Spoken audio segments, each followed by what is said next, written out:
Y comenzamos hablando de fútbol y de la selección Colombia, que vuelve a jugar un partido amistoso esta noche en los Estados Unidos, en New Jersey, frente a Canadá, luego de la goleada frente a la selección mexicana, frente al equipo del Vasco Aguirre. El muy buen partido del conjunto de Néstor Lorenzo. Cristian Marín, como siempre, siguiendo a la selección desde muy cerca, siguiendo a la selección nacional, que repetimos, esta noche juega su segundo amistoso de octubre. Hola Cristian, buenas tardes.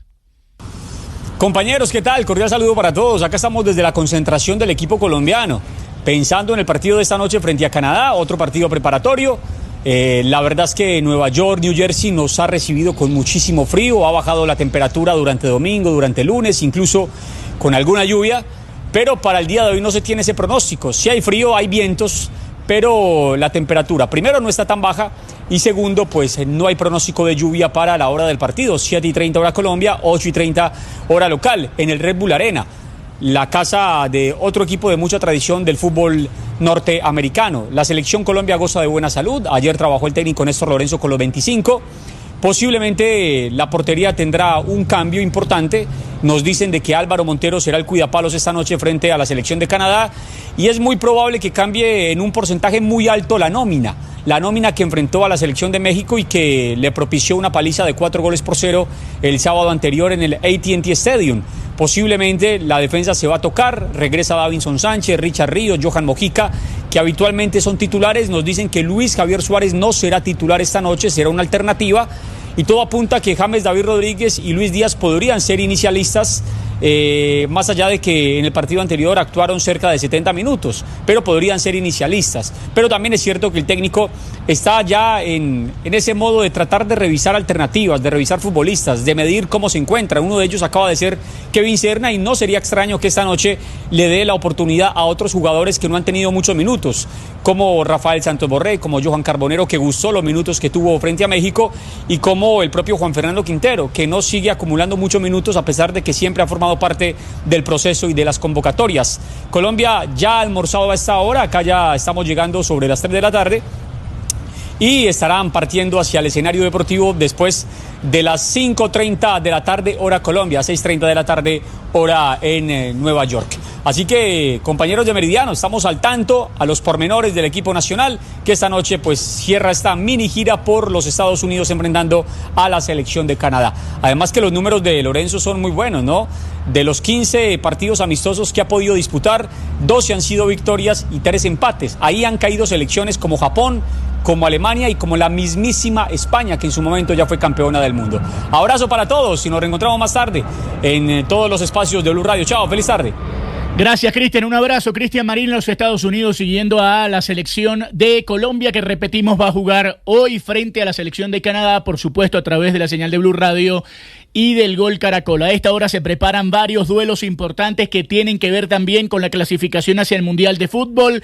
España-Bulgaria a la 1:45, Portugal-Hungría, Italia frente a Israel, partido clave para Italia en función de la clasificación al próximo Mundial. Pero ya tenemos un nuevo país clasificado, ya son 22 clasificados a la Copa del Mundo 2026. Regresa Sudáfrica luego del Mundial 2010. El equipo sudafricano no había jugado ninguna Copa del Mundo y regresa el día de hoy luego de haber obtenido su pase hace minutos en la clasificación africana. Nigeria también se salvó de quedar eliminada. 3 goles de Víctor Osimhen para que el equipo de Nigeria juegue la repesca, así que estaremos atentos también a todo eso. Y hoy a las 7:30 de la noche van a jugar Atlético Nacional frente al Deportivo Cali en uno de los partidos del fútbol colombiano, clásico del fútbol colombiano, también en medio de este día especial con respecto a la selección nacional. Así que estaremos muy atentos, porque además juega Puerto Rico frente a Argentina, porque Japón le ganó por primera vez a Brasil, perdía 2-0 el amistoso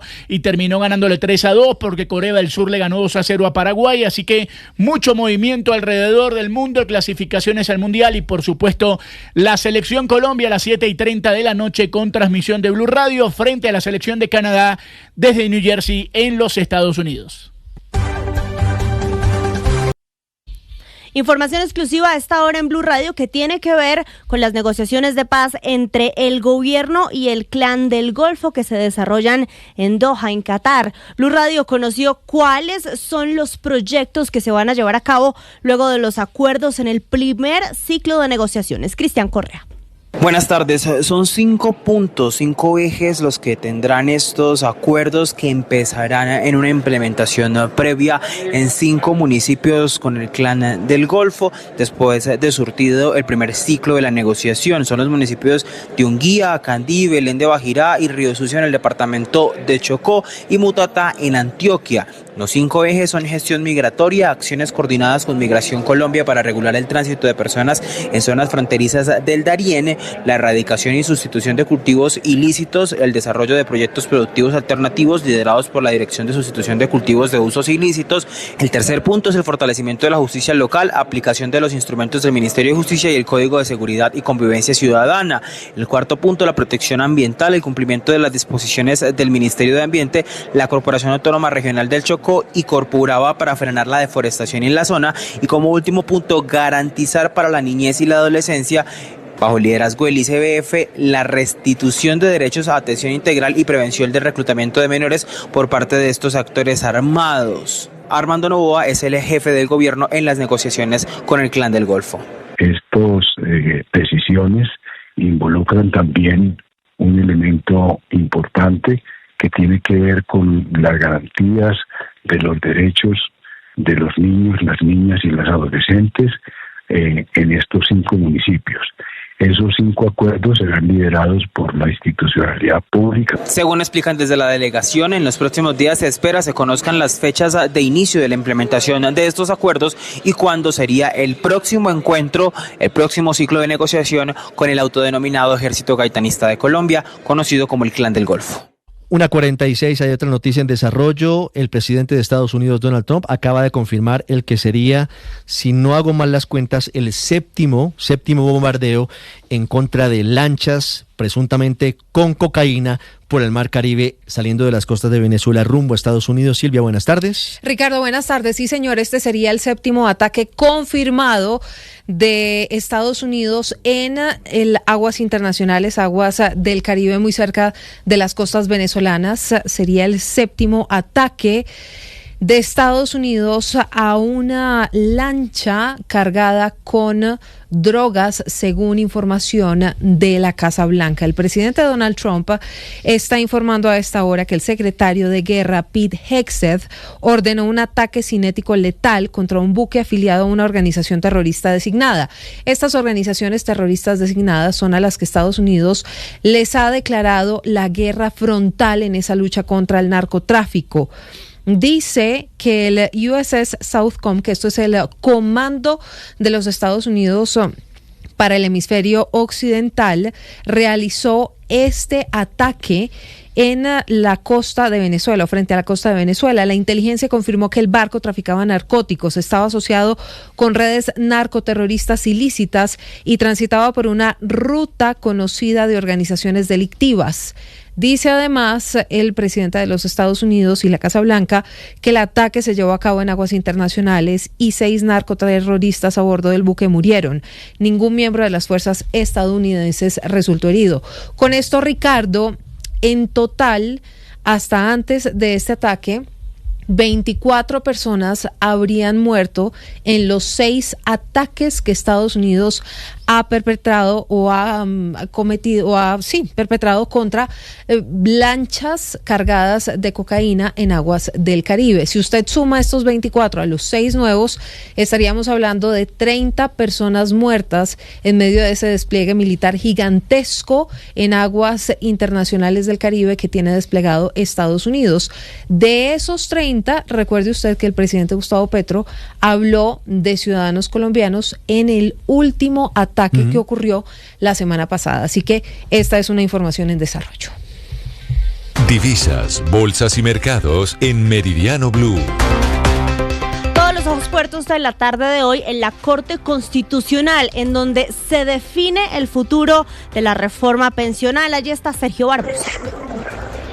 Marcela, buenas tardes. Sí, señora, mire, yo la saludo desde el Palacio de Justicia, en donde en unos minutos, concretamente sobre las 2 de la tarde, se espera que empiece la sala plena, en donde los 9 magistrados iniciarán entonces formalmente con el debate de la reforma pensional. Allí lo que van a mirar es si esta reforma se ajusta o no a la Constitución, pero antes de esto los togados deberán resolver una serie de recusaciones contra el magistrado Héctor Carvajal, que vienen por parte del concejal Daniel Briceño y de la senadora del Centro Democrático Paloma Valencia, en donde argumentan que él habría conceptuado sobre la pensional cuando era contratista de Colpensiones, lo que podría significar un conflicto a la hora de tomar esta decisión. Nosotros, por supuesto, seguiremos muy atentos al desarrollo de esta sala plena donde se debatirá la reforma pensional. ¿Y qué pasa en la Plaza de Bolívar? ¿Qué dicen los sindicatos sobre esta discusión virtual de la reforma pensional? Y vemos las imágenes de lo que pasa en la Plaza de Bolívar. Laura Olarte. Muy buenas tardes, así es, las centrales obreras continúan haciendo presencia en la Plaza de Bolívar, pidiendo a la Corte Constitucional que se brinde una respuesta justa frente a las reformas sociales que se han venido presentando, pero las cuales han tenido algunos retrasos o no han sido aprobadas. Justamente hoy se realiza una ponencia negativa de la reforma pensional por parte del magistrado Ibáñez, hecho al que se opone completamente el gremio de trabajadores. Escuchemos a Fabio Arias, presidente de la CUT. Creemos que hay que declararla exequible. Se subsanaron los vicios de procedimiento en la Cámara y no creo que tengan herramientas ciertas para poner en entredicho dicha ley. Frente a estas movilizaciones y los debates que se han llevado a cabo en el Congreso, especialmente la ponencia negativa que propone el magistrado, el ministro de Trabajo también se pronunció. Nosotros confiamos en que una mayoría de la Corte va a reconocer que los asuntos de trámite fueron plenamente y satisfactoriamente subsanados. Y estamos seguros además de que esa mayoría de la Corte Constitucional va a honrar a la Constitución del 91. Recordemos que las movilizaciones que se llevan a cabo en estos momentos tienen 3 puntos claves. Primero, que se declare exequible la reforma pensional. Segundo, que se establezca fecha y hora para que el proyecto de la reforma a la salud se legalice. Y tercero, que se defina el reglamento para que se puedan brindar recursos a diferentes regiones de Colombia para cerrar las brechas de vulnerabilidad. Por el momento, todas las centrales obreras esperan aquí en la Plaza de Bolívar hasta que finalmente se den las conclusiones de la reforma pensional. La salud de los colombianos en cuidados intensivos. Blue Radio informa. Vamos hasta ahora al Congreso de la República, donde está empantanada la discusión de la reforma a la salud y donde sigue la polémica. Al fin, don Andrés Carmona, que el gobierno sí intentó o no intentó reunirse con los ponentes de la Comisión Séptima. Marcela, muy buenas tardes. Pues hay que tener en cuenta este mensaje que enviaron en horas de la mañana desde el despacho de la directora del Departamento Administrativo de la Presidencia, la doctora Angie Rodríguez, en el que se invitaba a una reunión a las 3 de la tarde con el presidente Gustavo Petro. Dice el mensaje lo siguiente: mire, senadoras y senadores, en nombre de la directora del DAPRE y secretaria general, doctora Angie Rodríguez Fajardo, los invitamos cordialmente a un espacio de diálogo con el presidente sobre el trámite del proyecto de reforma a la salud. Sin embargo, el presidente de la República negó luego de haber convocado esta reunión, pero los congresistas insisten en que sí fueron citados. Escuchemos a la senadora de Maíz, Marta Peralta. Tampoco hay todavía confirmación para la reunión con el gobierno nacional, con el señor presidente de la República. Nosotros estaremos ahí a las 3 de la tarde en la Casa de Nariño y realmente esperamos, yo creo que esto sería un mensaje positivo para el país frente a tanta polarización, frente a tanta controversia que hay de una parte y de otra, que ojalá la reforma a la salud pueda unirnos por el bien de los colombianos. Pero también escuchemos al senador de la oposición, Honorio Enríquez. Parece que el presidente Petro se acaba de despertar y se dio cuenta que nos habían citado a una reunión hoy a las 3 de la tarde para hablar sobre la reforma a la salud. Reunión a la cual, por cierto, anuncié que no asistía. El debate se está dando en la Comisión Séptima y lo seguiremos dando de cara a los colombianos. Hasta el momento, de los 14 senadores de la Comisión Séptima, 8 ya dijeron gracias, pero no gracias. Tengamos en cuenta que a las 3 de la tarde inicia la plenaria del Senado con debate al ICETEX y a la reunión solo estarían asistiendo los integrantes del acto histórico. La historia de Rebeca González y el paulatino regreso a la normalidad con su esposo, el Canah Bojbot, liberado por Hamas luego de 2 años de secuestro. Felipe García.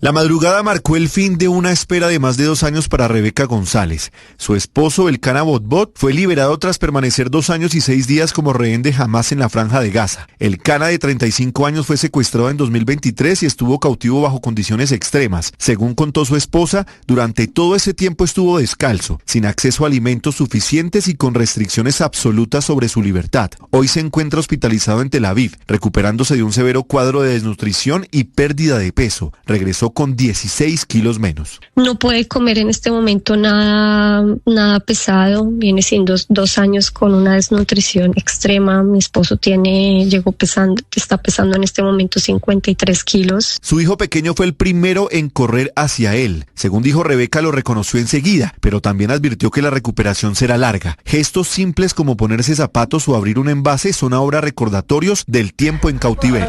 Estaba muy preocupado cómo Rem lo iba a recibir, que tanto lloró. Tengo miedo de que mi hijo no... Ese temor que tenía el Caná de cómo lo iba a recibir su hijo quedó superado, pero las heridas persisten y esperamos que logre su plena recuperación. Las historias que deja la guerra. Ya llega el Blog Deportivo. Una feliz tarde para todos.